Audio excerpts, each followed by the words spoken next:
All right, this is video number 3, so essay number 3. In preparation for the exam, getting this assignment done. I'm going to go over the ANS, the autonomic nervous system. So it's automatic. I'll compare it to the somatic nervous system, which is, voluntary, muscle movement, skeletal muscle movement, things like that. And then most important thing I'm going to be talking about today is just breaking down the difference between the PNS and the SNS. So the sympathetic nervous system and then the parasympathetic nervous system. And I'll talk about their relationships, how they work together, how they're, opposites, but that's a way that they work together. And so I'll just try to describe that briefly today. And then with talking about the different nervous systems, I'm going to create a flow chart. I'm going to talk about the 4 different groups of the sympathetic nervous system in terms of neurons, kind of how we draw those out. And in doing that, I'm going to be able to explain different neurotransmitters we see with certain neurons in the sympathetic nervous system and the parasympathetic nervous system. I'll talk about receptors that we find. And this all plays a role because it helps us understand, location and function, which, really teaches us a lot in the medical field about how drugs are used, how they inhibit or excite, and it's just really cool stuff. So then I'll go over cholinergic versus adrenergic and talk about those different receptors and what they do and what those words mean. Again, I'm going to do that through a flow chart, and then I'll talk about mechanisms of action using a table, and then I'll label some functions like the heart, the eyes, blood vessels, and like sweat glands and the lungs. And I'm going to talk about how the sympathetic nervous system and the parasympathetic nervous system do different things. And with the different things that they do, we get, homeostasis, or we get things out of control. So I'll kind of break all that down. We'll just go into it, okay? So first thing I'm going to do is I'm going to compare the ANS with the somatic nervous system, right? And so the ANS, we know that this is voluntary. Involuntary, involuntary. So this is involuntary. I'm gonna wipe this off really quick. And what we mean by that is it's not controlled by what you're thinking about. Luckily, we don't have to think about breathing or we don't have to think about eating or digestion. We don't have to think about salivating. We don't have to think about heartbeat and lungs constricting, dilating. We don't have to worry about our blood vessels constricting and dilating, vasodilation, vasoconstriction. We don't have to worry about these things because our body does them automatically. And that's why it's called the ANS. I think of it as the automatic nervous system, but it's the autonomic nervous system. So these will be glands and smooth muscle.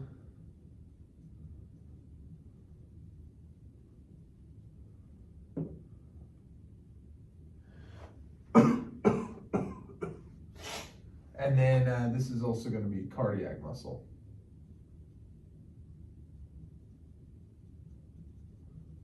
That we would typically see them innervating, okay? So we have the ANS, and then this leads to 2 different divisions that we have. We have the sympathetic nervous system, and then we have the parasympathetic nervous system. Now, a couple things to note about the sympathetic nervous system is this is known as our rest, whoops.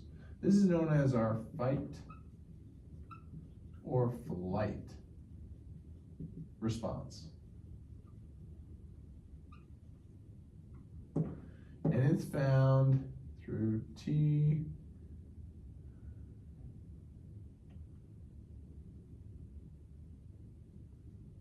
to L5. Let me get some water.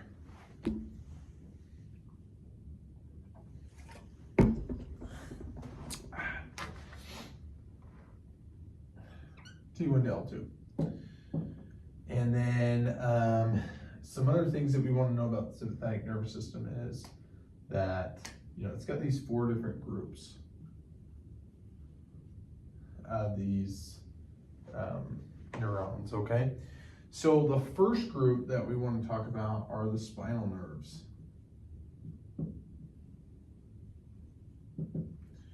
And the spinal nerves, if I were to draw a vertebral body, and we had the spinal cord right here in blue in the circle there in the center, and if that was our spinal cord, we would see that we would have these spinal nerves coming off. Now these circles I'm drawing on the side here look like a chain, and this is called our sympathetic chain ganglia. And our sympathetic chain ganglia, what happens here is there's usually a synapse that occurs there, and then this neuron goes on to innervate some effector.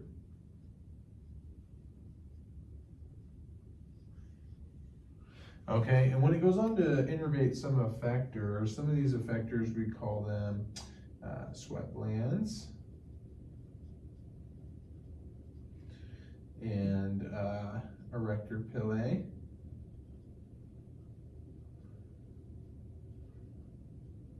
And those are goosebumps that we get.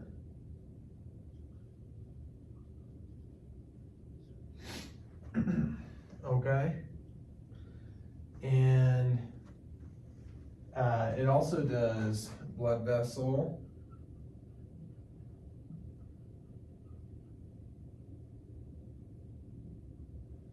constriction and dilation, so we call that vasoconstriction,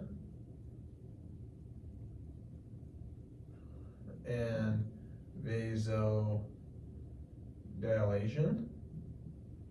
So we see that it does these things, and so that's kind of what it innervates when we do it. But the thing to know is it's coming out, and these are spinal nerves.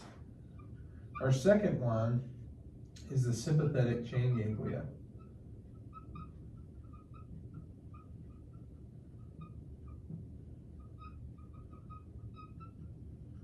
If I were to draw these out again using a vertebral body to help us imagine what's going on here, what we find is this is our central nervous system. If we have these chain ganglia over here, we would notice it pass through and come back. Okay, that's the key right here. And then it would synapse right there. See this? This is where it synapses, where I have that dotted circle. That's where the synapse would occur. Once we have the synapse, then it will just come over and release its neurotransmitters to an effector. Now the types of effectors we see with this would be above the diaphragm. So this could be the heart. Okay, so we see that this synapse occurs in the sympathetic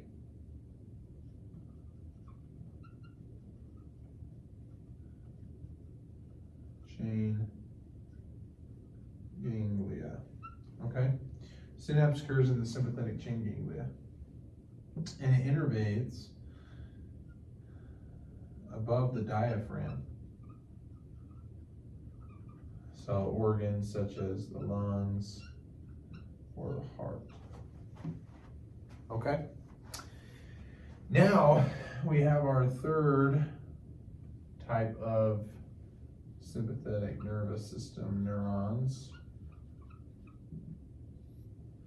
And our third one would be the splanchnic nerves.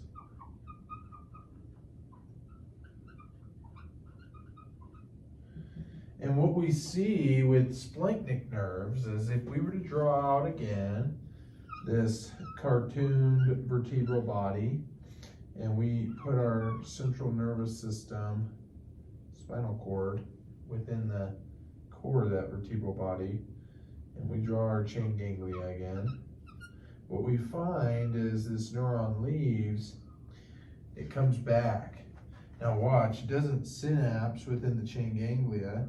It comes back out, and there's a synapse that occurs right here. And then it goes and releases its neurotransmitters to an effector. That's the same thing, I'm just abbreviating it safe space, okay? So if it lands on this effector, what we call this area right here is the collateral chain ganglia. Now the collateral chain ganglia is just that it's synapsing outside of the sympathetic chain ganglia. So we can put synapse outside of chain ganglia in the collateral chain ganglia or collateral ganglia, okay? Well, it wouldn't be chain ganglia, it's collateral ganglia. So collateral ganglia, okay, makes sense? And what we would see is these things, the type of effector would be innervating with things below the diaphragm. And so things that are below the diaphragm, we would think diaphragm is up in the thoracic region. It would be in the abdominal region. So things even that are in the thoracic cage but are part of the abdominal region are the liver. So that's a good example for us. So this could be the liver.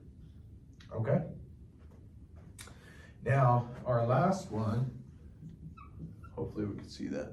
Yeah, we got it. Okay, our last one is going to be the adrenal medulla. Now the adrenal medulla nerve, if I were to draw out our cartoon vertebral body one last time, and I put that central nervous system figure in the center, representing the spinal cord, and I draw these chain ganglia again, that are coming down on the side of the vertebral column. If our nerve were to leave, come back, pass through the collateral ganglia, no synapse would occur, then where we have our effector,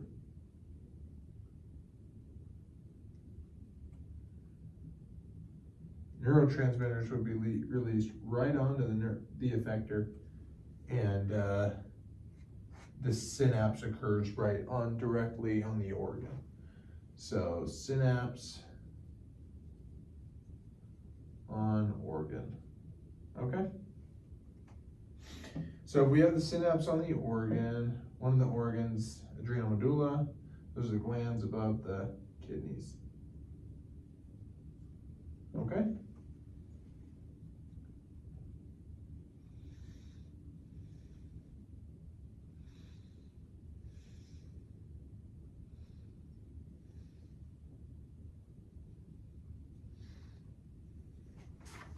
All right, sweet. So that kind of explains some of the central nervous system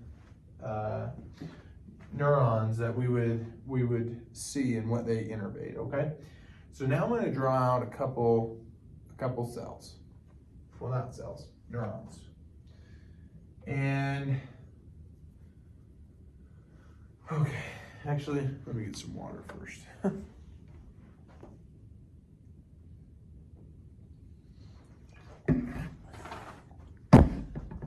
All right, so this is how it works. We have our nerves, right? What ends up happening is we have the sympathetic nervous system nerves, right?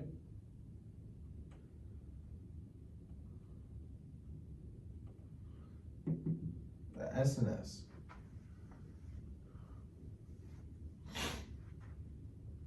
Nerves. And what these guys are going to do is this. We have it like this, where it's short. Then we have that chain ganglia that connect, okay? And this is what we find happening. This is our preganglia.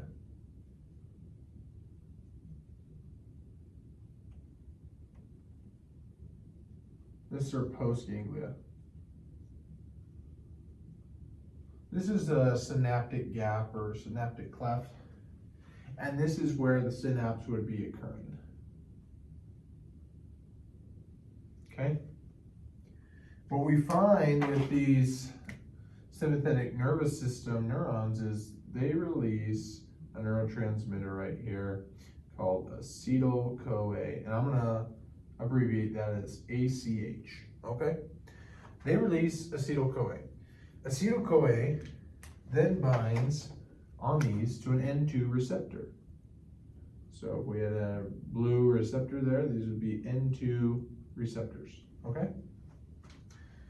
Then it would cause an action potential to travel down this axon, and it comes to the end, okay? And before I explain the end of that, I'm going to draw the next neuron, because it may just be easier to have all these drawn out. So our next neuron right here is going to be the sweat glands. SNS, sympathetic nervous system sweat gland neurons, okay? And they're going to follow that same pattern, small, and then the second half of the chain ganglia of the sympathetic nerve is going to be long, so the ganglionic nerve. Preganglionic nerve short, postganglionic nerve long. One other thing to mention is the preganglionic nerves, they're going to be myelinated. If we remember, that leads to faster action potentials.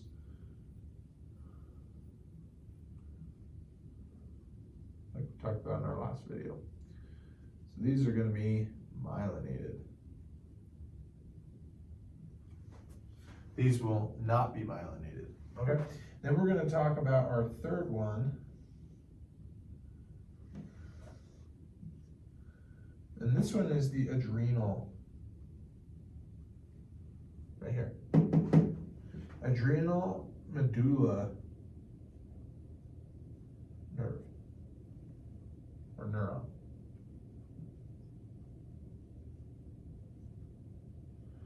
And we're going to talk about how this one's just a little bit different, okay? And things that it does. So as we continue here, this is releasing acetylcholine, and so it's binding to the N2 receptor, and so we call this cholinergic. Okay, we call it cholinergic.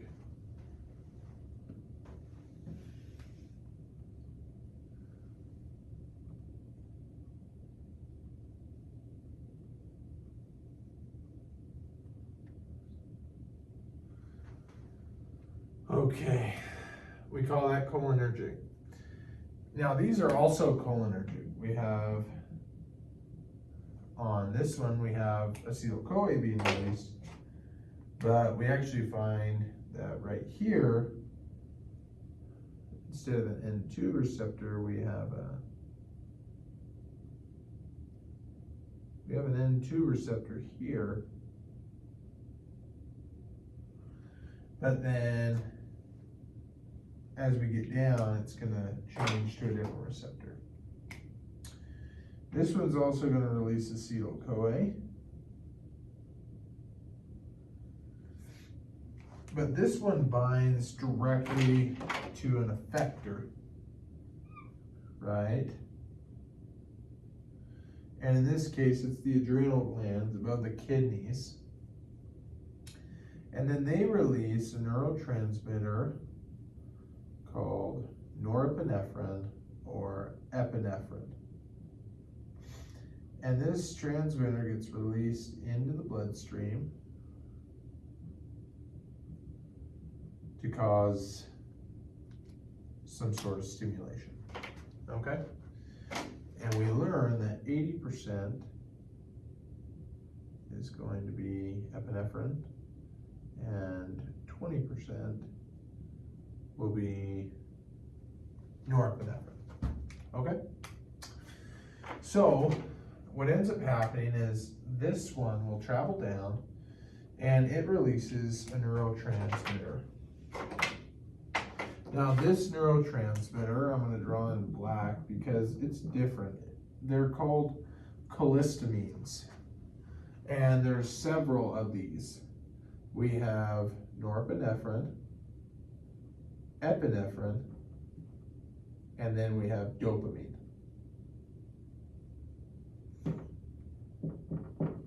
And these bind in these adrenergic receptors, okay? And in this case, the Essay Ans is going to use mainly this norepinephrine for this example. And it binds to the effector. And on this effector, its receptors are alpha 1 through alpha 2 and beta 1 through beta 3. Okay?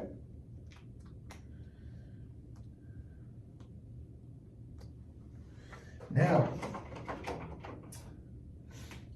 here we still have a cholinergic receptor as it's being released, this neurotransmitter, acetylcholine, but we find it actually binds to an M1 receptor. Okay, an odd receptor. And so that would be sweat glands. Okay, and this one's also going to be myelinated.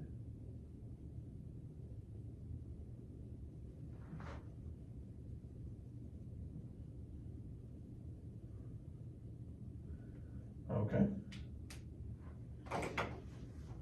Need some more water.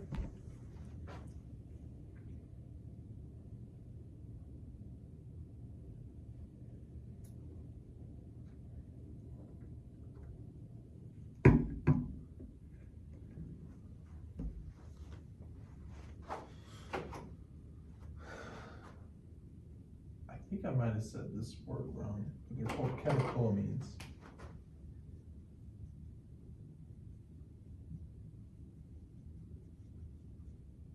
Okay, and again, that's norepinephrine, epinephrine, dopamine. So the main thing to know about this is with the sympathetic nervous system, we're releasing, we have this cholinergic acetylcholine response always from the pre to post,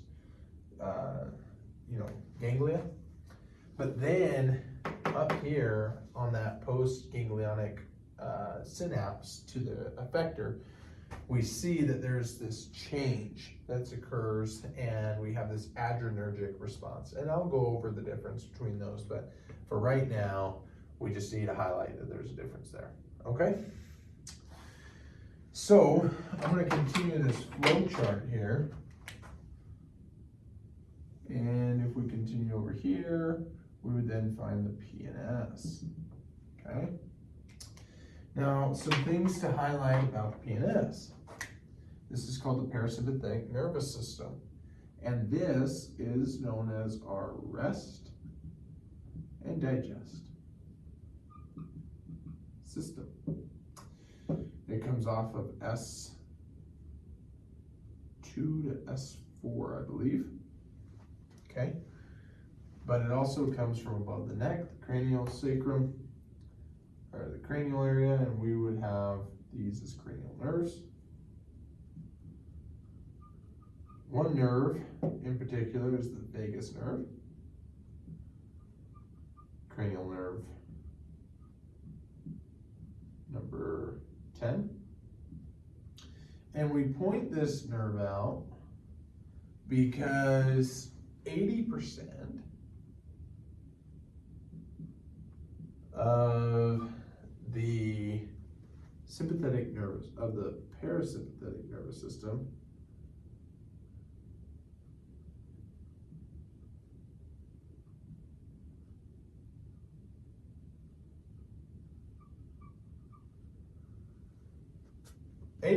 of the parasympathetic nervous system is going to be controlled by the vagus nerve.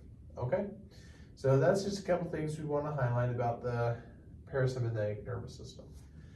Now, when we draw out the neuron or nerve for this, we would label this as our PNS. And as we draw this, one thing we'll notice is the preganglionic neuron is much longer than the post-ganglionic neuron. Hopefully we can see that there, right? Cool. So our post-ganglionic, this would be our pre, this would be our post, right?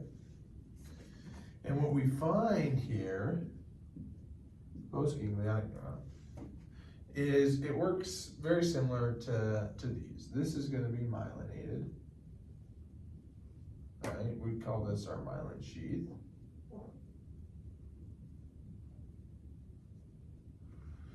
And then when we talk about neurotransmitters that get released, we see that this is a cholinergic response. And or receptors. And what do we mean by that is we mean that this is releasing acetyl-CoA, which again I label as ACH. Now we look at what's the receptor. And this is where the PNS gets a little different than the ANS, or than the SNS, the sympathetic nervous system. What we find are the receptors, because this is an N2 receptor, M1, N2, N2, okay? What we find is this receptor is called and N stands for nicotinic, okay? M stands for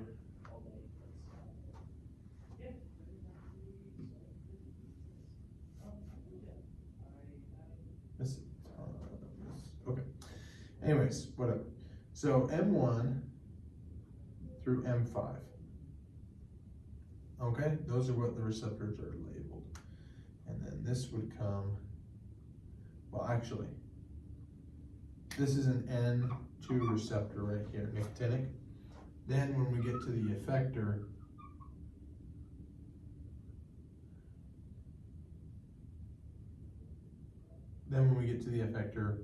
we call this neuron right here, or this receptor, M1 through M5, okay? And this is still going to release acetyl-CoA. Acetylcholine. Okay, acetylcholine. So we have the release of acetylcholine. And I apologize if I was calling it acetyl-CoA, it's acetylcholine, okay? So we have norepinephrine being released up here with the SNS, with the PNS. We have two, just like the sweat glands of the SNS, synapses where acetylcholine is released and bound to receptors. But we have to pay attention to what the second receptor is as it changes for these different nerves that we have labeled up here, okay? Let me get some water.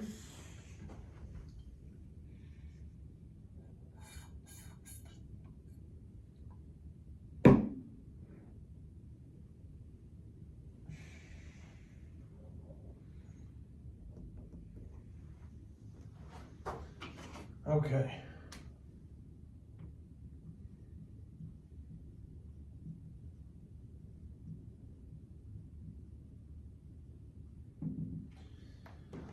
Okay, something that's important to note is that there are no There is no PNS, parasympathetic nervous system in spinal nerves, okay? All right, so last thing I want to talk about on this section is going to be the somatic nervous system.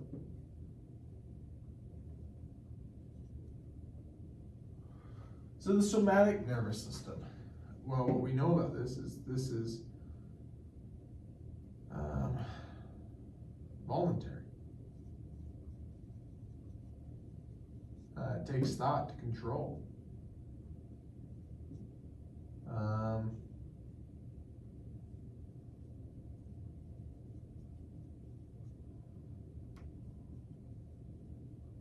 And action carried out from efferent pathways, right?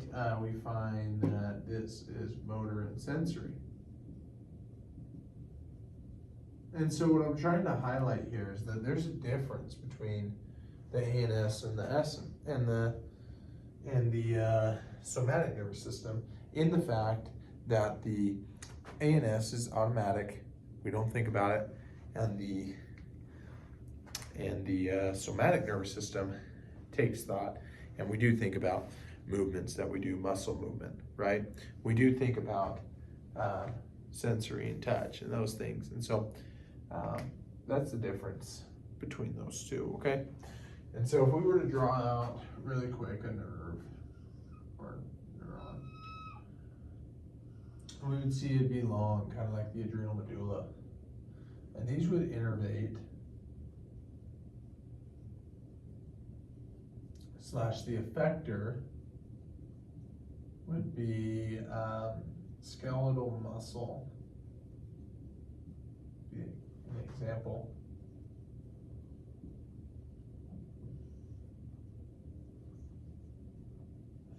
Okay, and we see that again, this is a cholinergic response, as we have an N1 receptor.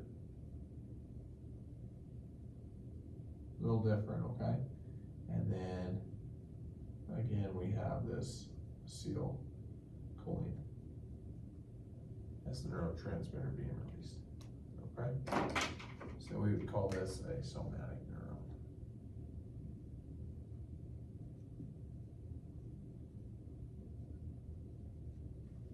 neuron. Okay? Great. Well, now this leads us down our second rabbit hole, okay? What we end up wanting to do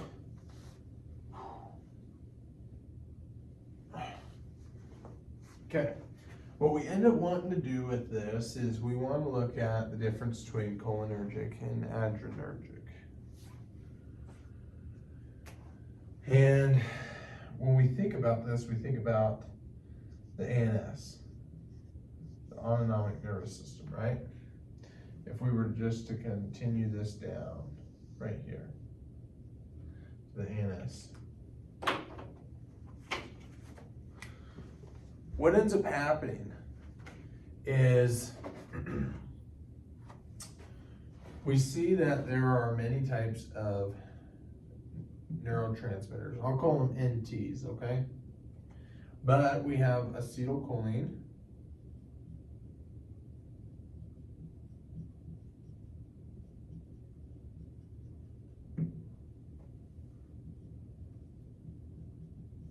and we have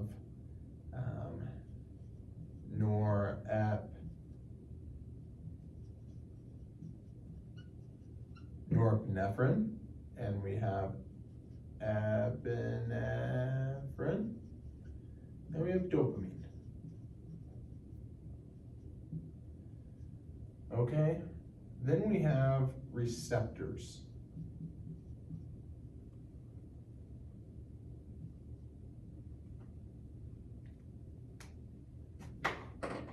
Okay, we have receptors. And we have two types of receptors.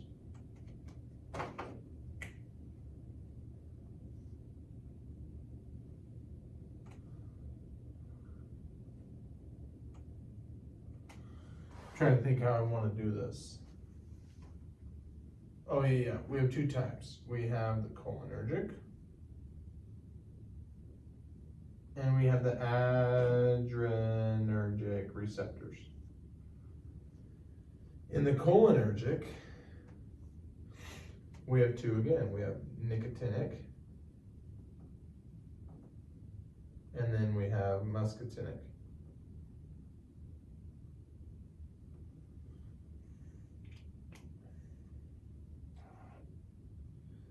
The nicotinic are isotropic.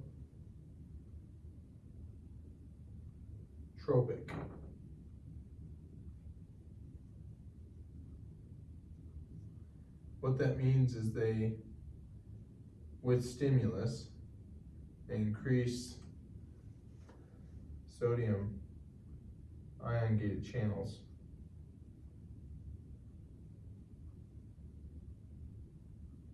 And they cause depolarization. We have two types of these. We have N1, which we see here, somatic neurons, nerves. And we have N2, which we see as a receptor all over each and every one, almost each and every one of these nerves that we've drawn out up here, okay? And so these are very common in pre to post ganglionic nerves. Okay, you see that? Very common, post to pre to post, pre to post, pre to post, pre to post, pre to post, you're right, pre to post. It's these N2 receptors, and pre to post. Very, very common, okay, in all of these. Now we have muscatinic.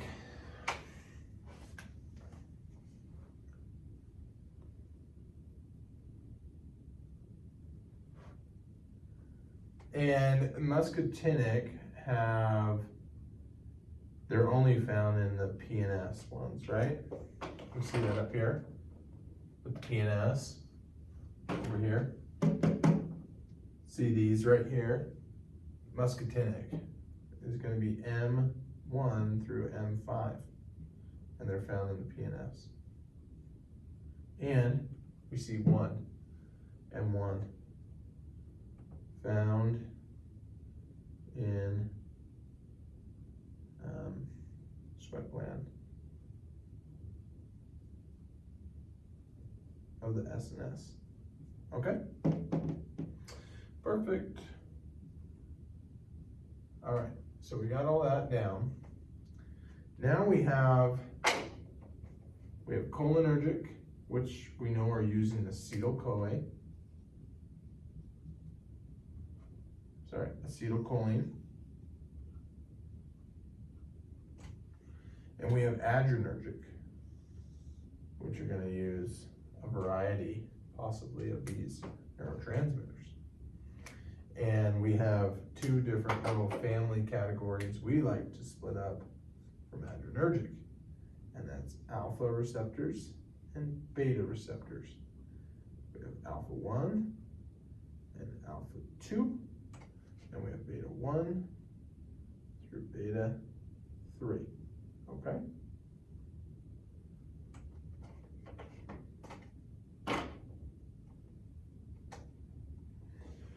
All right, I'm trying to think if there's anything else that we want to address on this. These right here are called muscatinic.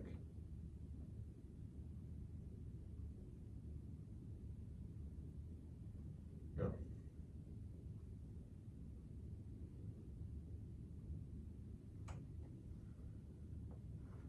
Metatropic.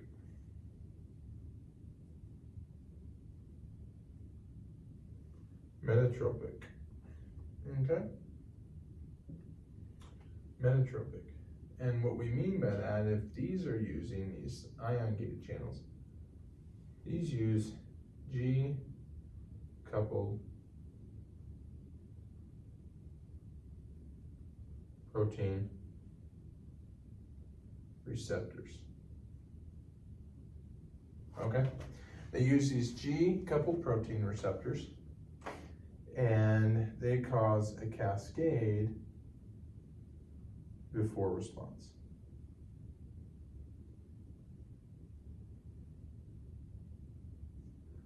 And these are where we worry about if the number on the receptor alpha beta or muscarinic is, if it's even,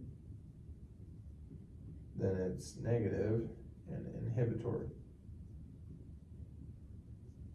Okay, if it's positive, I'm gonna write that a little bit smaller just because I need to save some space.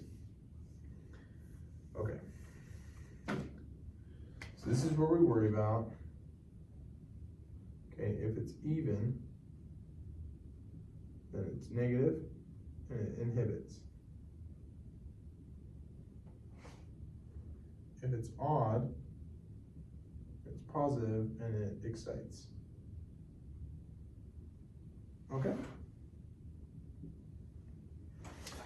All right, I think that's everything for the difference between cholinergic and adrenergic. Okay, I'm gonna get a sip of water.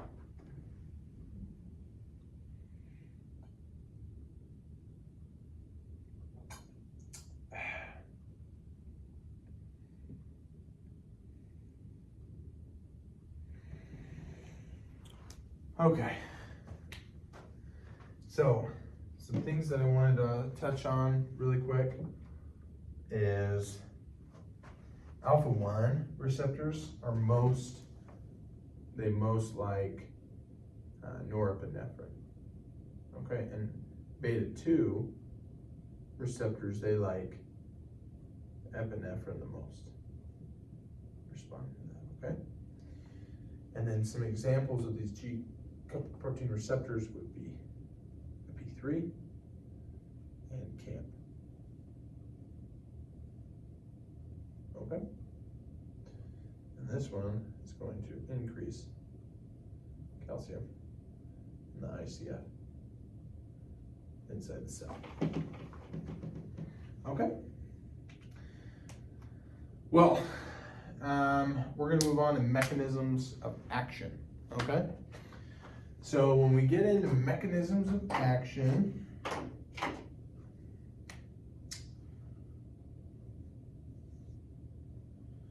I like to draw this out in a little bit of a chart.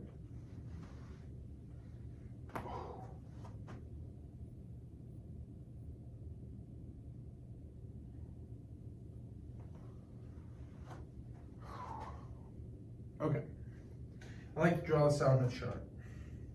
So what I like to do with this is create a table.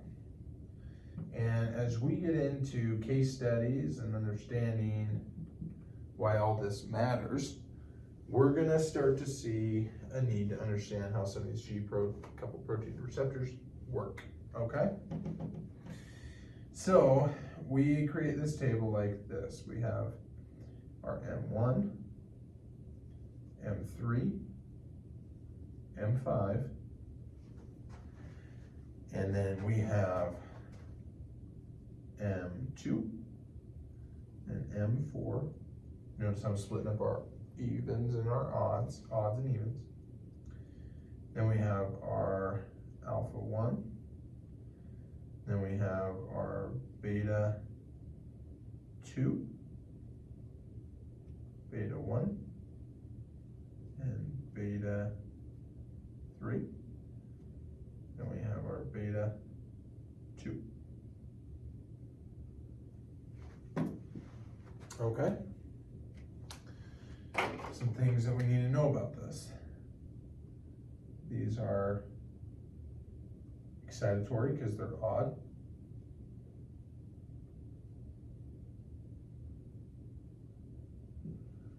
These are going to be inhibitory because they're even.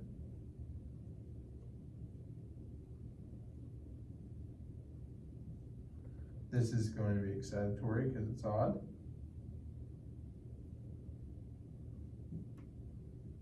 And these right here are going to be excitatory.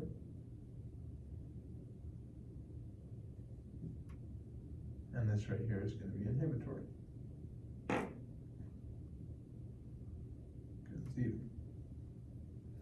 In terms of what they do with G-coupled protein receptors, we see that excitatory increases IP3.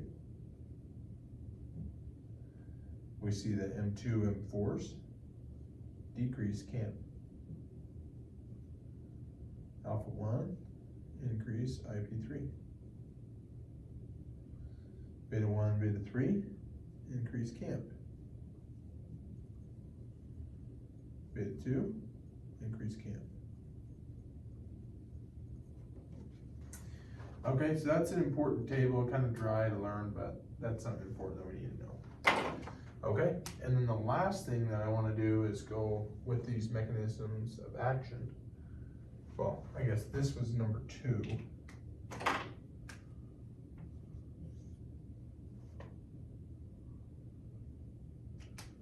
And then this one is number 3.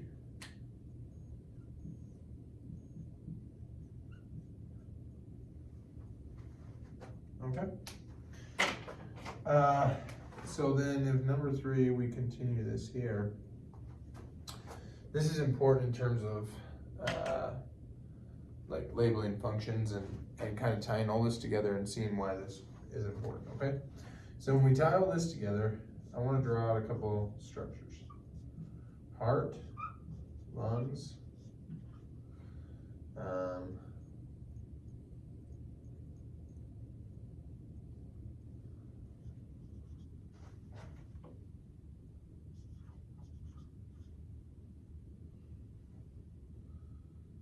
blood vessels,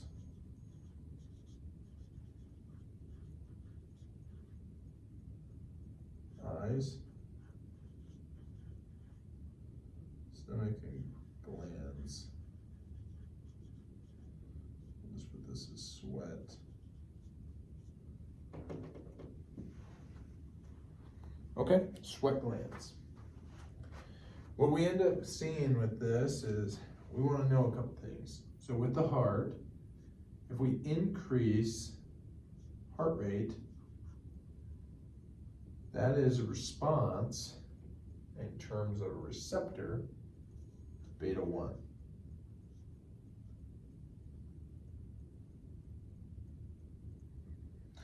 Actually, let me double check that real quick.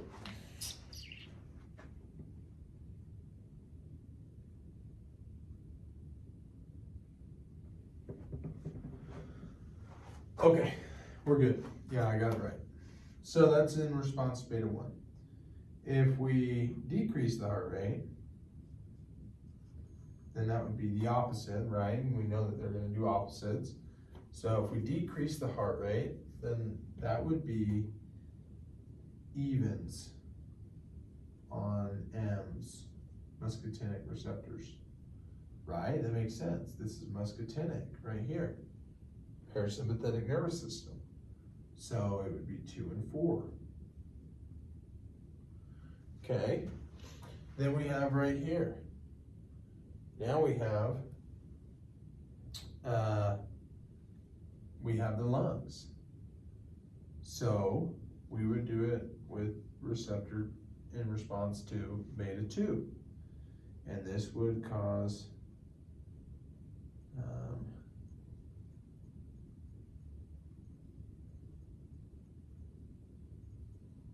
lung dilation, pulmonary dilation or something. There's a fancy word for it, but basically it's going to let them expand, get more air in. It's fight or flight, right? Then to have the lungs constrict, then we would use beta 1 as our receptor. Sorry, beta 2, we would use odds of our muscarinic receptors, right? Because we're talking about the PNS. So this is the PNS right here. So we have muscarinic receptors. And so we would, when we talk about lungs constricting, then we would have odds, so it'd be M1, M3, or M5, okay?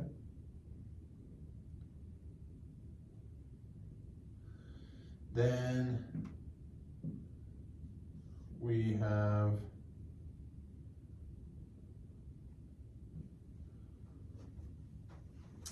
have blood vessels, and we call this, this would be in terms of alpha 1, okay? And we would call this vasodilation. Sorry, vasoconstriction.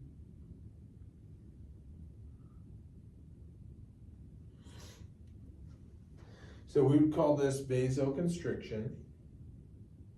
And what we see with vasoconstriction,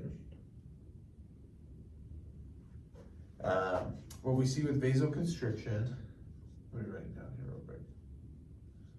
Sorry, I'm trying to think about it. Just learned all this today.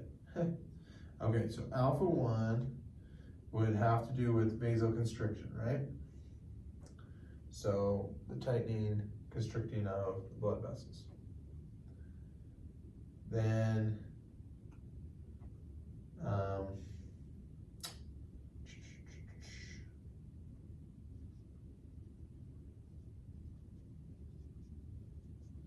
yes, so then vasodilation would be the expansion of the blood vessels, and this is beta 2, and it's due to heart rate. Okay? Now the eyes, sympathetic nervous system, fight or flight, alpha 1. These are called radials. There's a drug we use to expand the eyes. Okay. Then we have contractile. So constriction, contraction, this tightening of the pupil of the eye. These use I want to say it's M1, or I want to say it's M2 receptors. This one's going to be using, let me think here.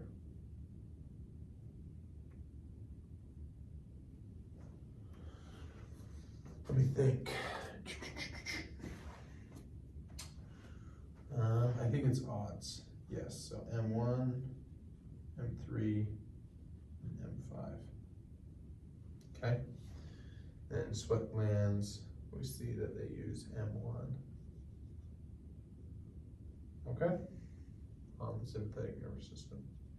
And that increases sweat.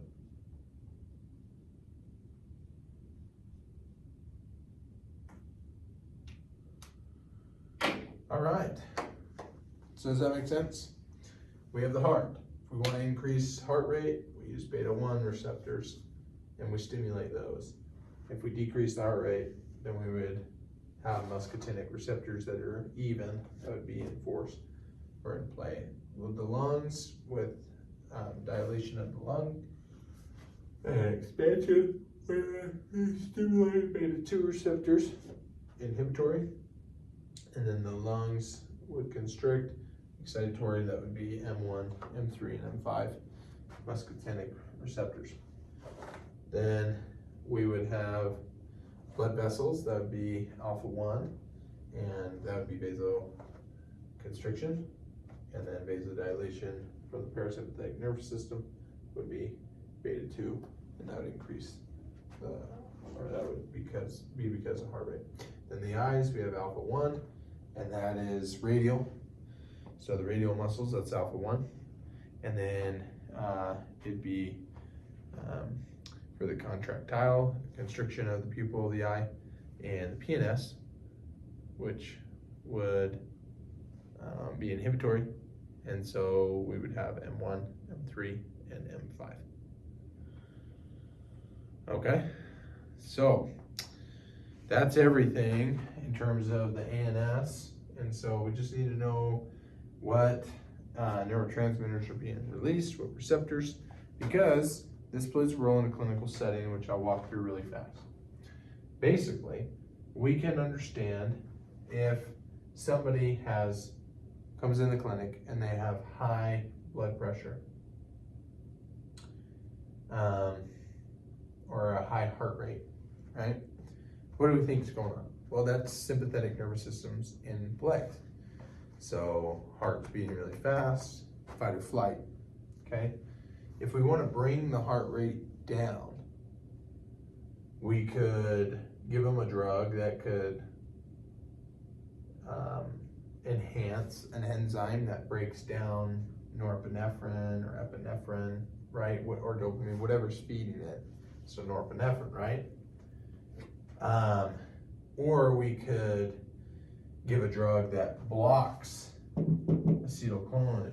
I think it's called acetylcholinease, right? We just learned about that in class today, but there's an enzyme that will break it down, so we can give them a drug that blocks that enzyme. So we have a lot of acetylcholine being fired off, which then allows the parasympathetic nervous system, because only one system can be going at a time. But we would have the parasympathetic nervous system in full force, full action, and it would be able to bring the heart rate down to rest and digest. Okay, so that's the autonomic nervous system. Thank you. And that's the end.